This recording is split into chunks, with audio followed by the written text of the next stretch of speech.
वेद का तो मैं ज्ञान आपको रोज दूंगा, और इसलिए भी दूंगा क्योंकि वेद आप खुद पढ़ोगे नहीं, वेद पढ़ने में आपका इंटरेस्ट आएगा नहीं। लेकिन ये इंटरेस्ट तब आएगा आपका जब आपको उसकी वेदों की महानता के बारे में पता चलेगा, उन लोगों की बारे में पता चलेगा जो बहुत ही महान लोग थे। वो लोग थे जिन्होंने इस पृथ्वी पे आप लोगों को स्थापित किया। ये वो लोग थे जिन्होंने इस जो हमारी जो सोलर सिस्टम है उसका निर्माण किया। इस सोलर सिस्टम में सूर्य का निर्माण हो चुका था, इन ग्रहों का निर्माण किया जो सूर्य के हैबिटल जोन में रह के और यहाँ पे जीवन स्थापित हो सकता था। हैबिटल जोन क्या है? सूर्य से वो दूरी जहाँ पे इंसान रह सकता है, ना बहुत ज़्यादा गर्म ना बहुत ज़्यादा ठंडा। अब देखिए, एक जगह लिखा हुआ है कि इंद्र ने अपने बल से पृथ्वी का विस्तार किया। उन्होंने भुवनों का विस्तार किया, भुवनों को स्थापित किया और विस्तार किया। अब भुवन क्या है? भुवन वो होते हैं, वो जगह जहां पे मनुष्य रहते हैं। अब मनुष्य क्या है? मनुष्य 5 तरह के हैं। हम जैसे मनुष्य ऐसे 5 तरह के लोग और हैं। वो किस तरह के लोग हैं? वो उस पे किन्नर, उसमें वो जिनके शरीर आधा इंसान का होता है, आधा जानवर का होता है। जैसे आप मिस्र में जाओगे तो पिरामिड के पास आप देखते हो ना, शरीर शेर का, सिर इंसान का। इसी तरह उनके देवी देवता जाके देखो तो वो क्या है? शरीर इंसान का, चेहरा उनका चिड़िया का, किसी घोड़े का, ऐसे होता है। यानी इस तरह के जीव इस सृष्टि में हैं।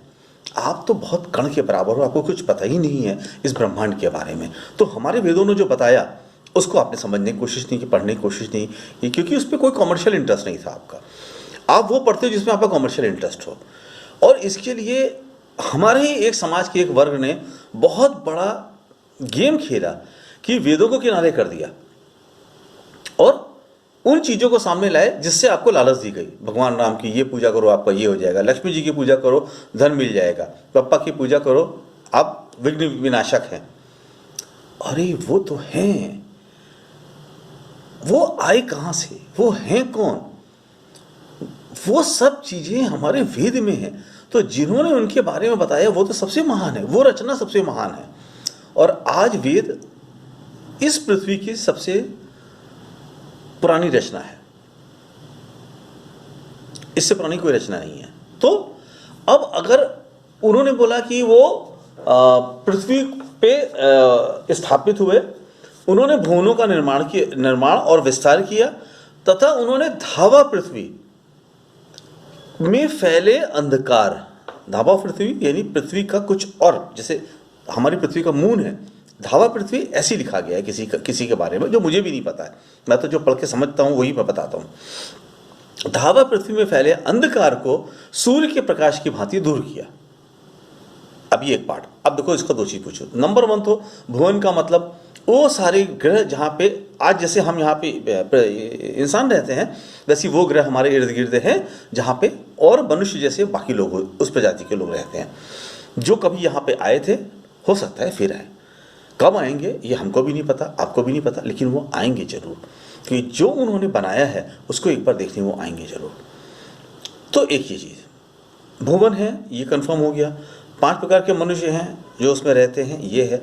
धावा पृथ्वी एक ऐसी जगह है जहाँ पे वो गए, वहाँ भी इंसान रहते हैं, और वहाँ वहाँ के अंधकार को दूर करके वहाँ पे प्रकाश किया, यानी वहाँ पे जीव के रहने का स्थान बनाया। अभी एक चीज़ और देखो, उन महान इंद्र ने अपने पराक्रम से धुलोक तथा पृथ्वीलोक को स्थापित किया, पृथ्वी का विस्तार किया और धूलोक को नीचे गिरने से रोका। अब ये बिल्कुल नई चीज। आप सोचिए, धूलोक को नीचे गिरने से रोका, यानी भगवान के लिए हमारे ग्रह तो एक बॉल की तरह है, एक खिलौने की तरह है। नीचे गिरने से रोके का मतलब क्या हुआ?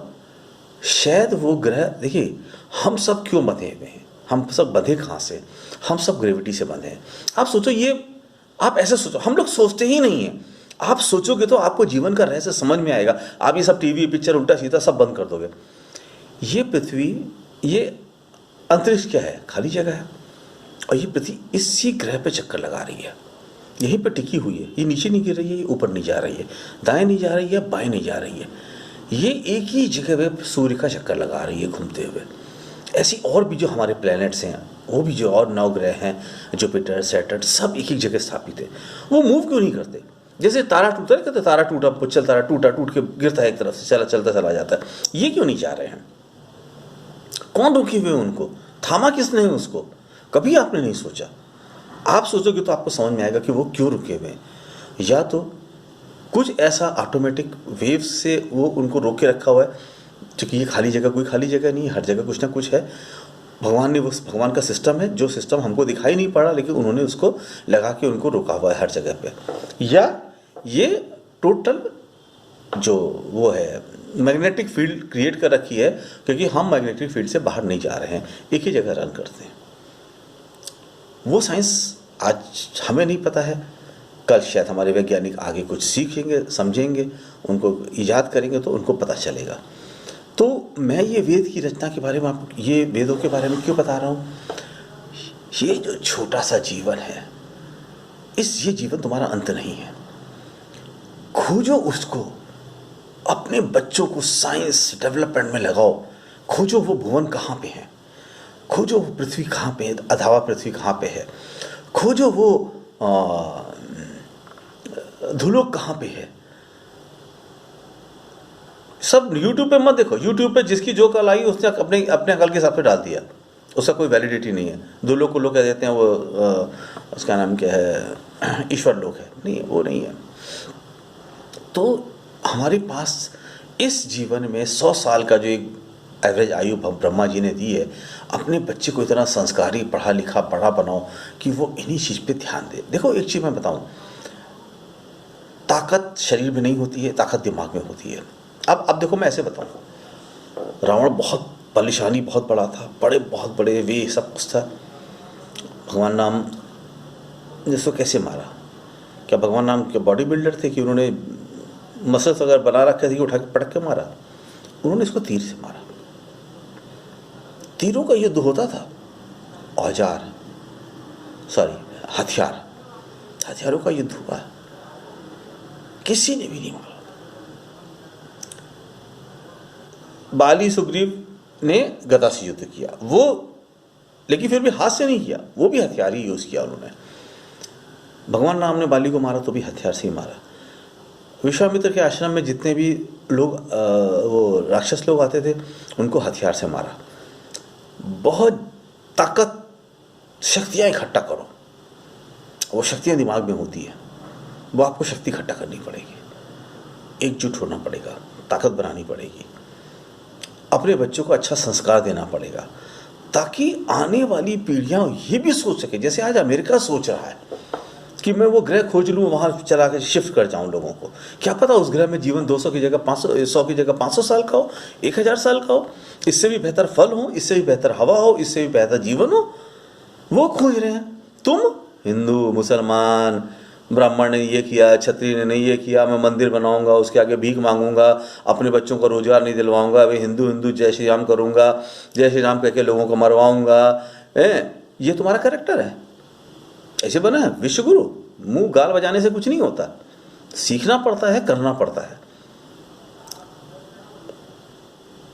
जीवन में अगर आप, मैं बता रहा हूं साहब, जाके आप ऑक्सफोर्ड और सब यूनिवर्सिटी में पढ़ने की जगह ना, अपने ग्रंथ को पढ़ लो और अच्छे से समझ लो, आपको वहीं पे वो चीज़ मिल जाएगी जो आपसे कहीं से सकता है।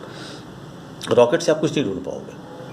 जो हमारे पृथ्वी में, जो हमारे उसमें लिखा हुआ है कि वो रथ मन की गति से चलने वाले रथ थे, मन की गति से सोचा और पहुंच गए। वो स्पीड सूर्य की स्पीड से आज भी कितनी है? आप बोलते इतने प्रकाश वर्ष, यानी इस ग्रह से उस ग्रह जाने में आपको 9 करोड़ साल लगेंगे। 9 करोड़ साल कौन, किसको पता है कौन रहेगा और कौन ट्रेवल कर सकता है? तो ये था, इतनी बड़ी जो सृष्टि का निर्माण किया, वो ट्रेवल पॉसिबल कैसे हुई? वो उसी वजह से पॉसिबल है जो उनकी पावर उनके पास थे।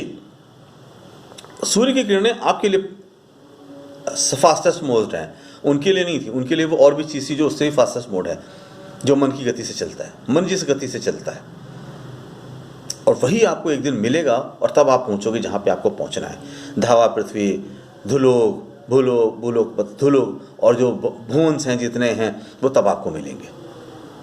तो अपने बच्चों को तैयार करो, रोजाना वेद का एक पाठ पढ़ाओ, रोजाना कंपलसरी रामायण पढ़ाओ, सिखाओ बच्चों को वो धर्म, वो कल्चर, वो साइंस जो हमारे आसपास है लेकिन हम उसे देखते नहीं हैं।